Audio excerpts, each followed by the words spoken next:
Oh, hello, it's Miss Julie from the Warrenville Public Library in Warrenville, Illinois, and welcome to today's STEAM Team Challenge. This STEAM Team Challenge is all about pollination. Pollination is basically when pollen gets moved from one plant to another, and this helps them to reproduce seeds so that there's more of those plants to grow. So pollination is super important to plants and to our ecosystem. About 80% of the plants we eat require pollination. So we need pollinators. Some examples of pollinators are bees and butterflies. There's also birds like hummingbirds, and then some other living things as well, like bats. So there's a lot of different pollinators. Wind can also serve as a pollinator, blowing pollen from one plant to another, and then allowing them to make seeds to grow. So pollinators are attracted to these plants. They go to the plants initially because plants have this sort of sweet nectar, sort of a sweet food for our bees and our butterflies and other pollinators. And when they find that nectar, they not only eat that nectar, they also end up carrying pollen to the next plant they go to. So our two activities today are creating a butterfly feeder and growing wildflowers. So our butterfly feeders are meant to attract butterflies to our gardens, so they're more likely to end up pollinating our plants in the yard.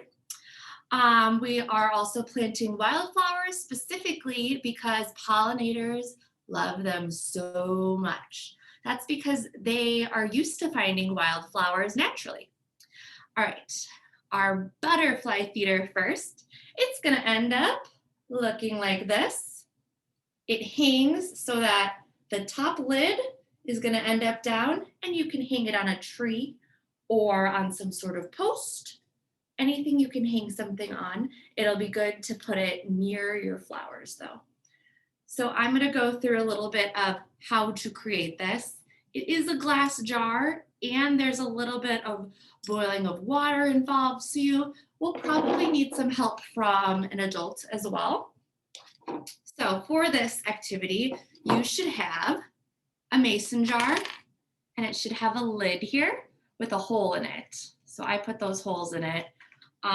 You're also going to have a little sponge. It doesn't quite look like a sponge yet, but what happens is when it gets wet, it's going to inflate into more of a sponge that you're used to seeing. Then you have 3 long pieces of twine. You are totally welcome to cut those down however you need. I made them super long so that you could decide how long you want them. There should be a couple of butterflies that you could decorate your jar with, and some sugar, which you're going to use for our fake nectar. All right, so first, take one of your strands, and I'm going to go ahead and take my lid off to start. And what you're going to do is tie it around this bottom rim. So just start. I'm not going to be able to quite see this. Let's go like that. Okay. So loop it around, and odds are this whole thing of twine may or may not be the right size, but you can go ahead and tie that tight. So we have this nice loop of twine around this bottom part. Okay, then we have 2 other pieces of twine, and these pieces of twine are going to be used as our hanging twine, So the first one, you're going to take one end and sort of pull out one of these strings a little bit so that you could tie a knot around it. So I'm pulling up one of these, slipping my new twine through it, and tying it tight. Make sure to knot it. Okay. And then you can go ahead and do the same thing to the opposite side. So it should be straight across, straight across. So on the other side here, I'm going to tie the other end.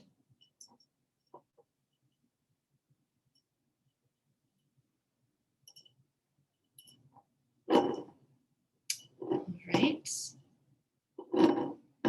Okay, so it should be one on each end. And what we're going to be doing next is the same thing, only on the other sides. So think about it like a square. You got the left side and the right side, then you need the top and the bottom. And you want them pretty much exactly at those four corners so that it's even and it doesn't tip. So let's grab our second piece of twine here. And we're going to do the same thing. So somewhere in between this knot and this knot, you're going to pull your twine and go ahead and tie that.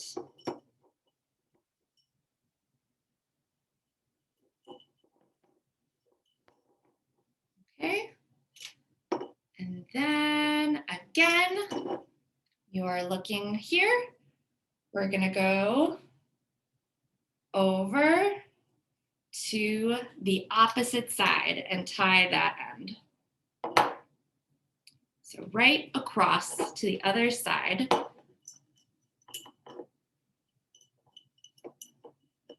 Okay.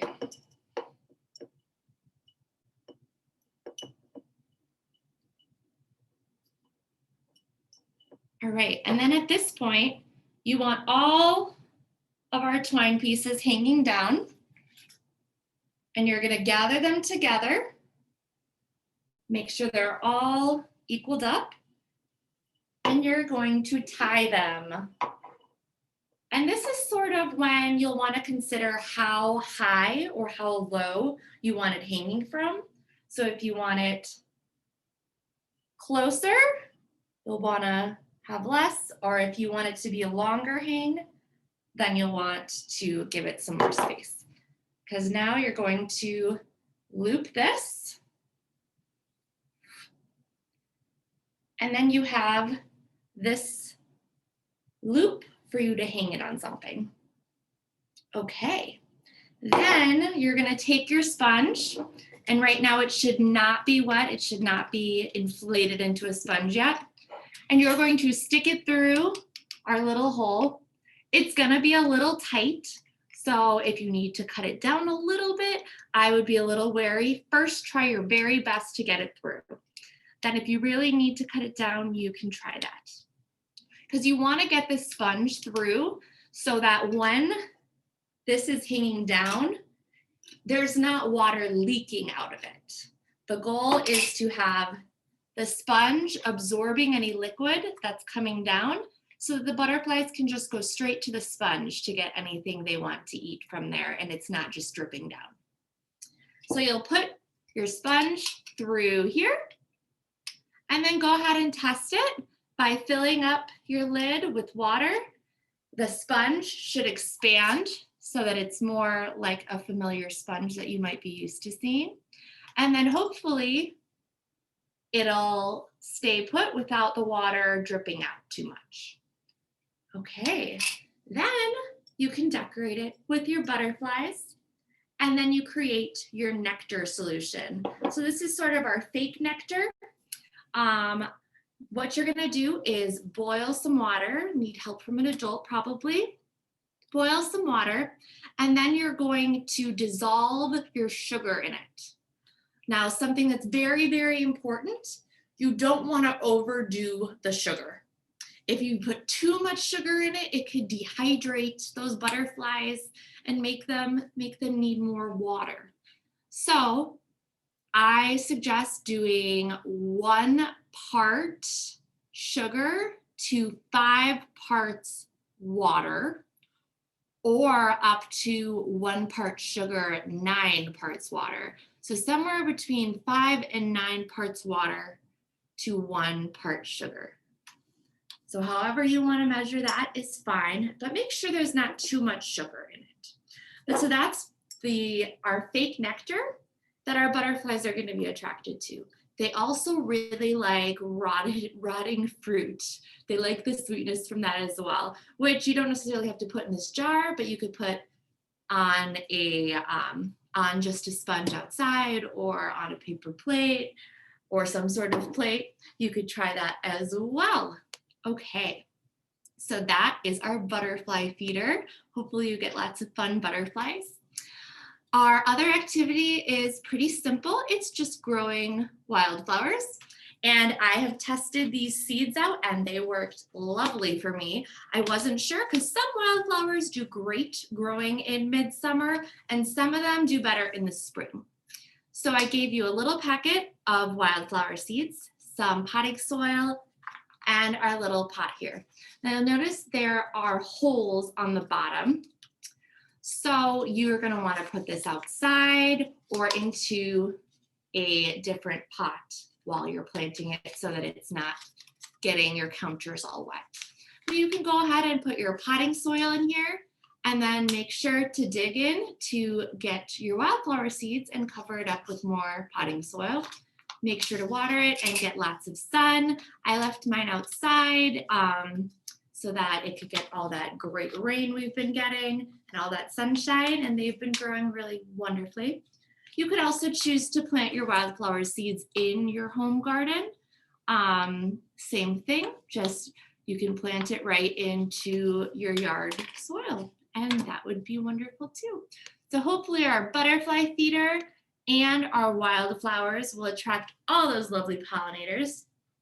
I also want to share a couple books because if you're anything like me, you might be a little bit scared of bees, maybe. I am a little bit scared of bees, but it's important to recognize how important they are because they are big in pollination. They are big pollinators. So a few books that might help you learn how great bees are. We have Begin with a Bee. This is a new one. It talks about like sort of the cycle of our bees. There's the Bee book.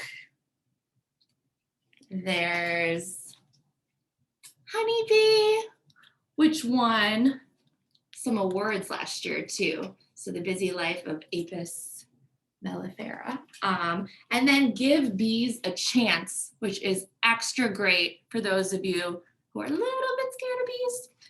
It's great to give bees a chance.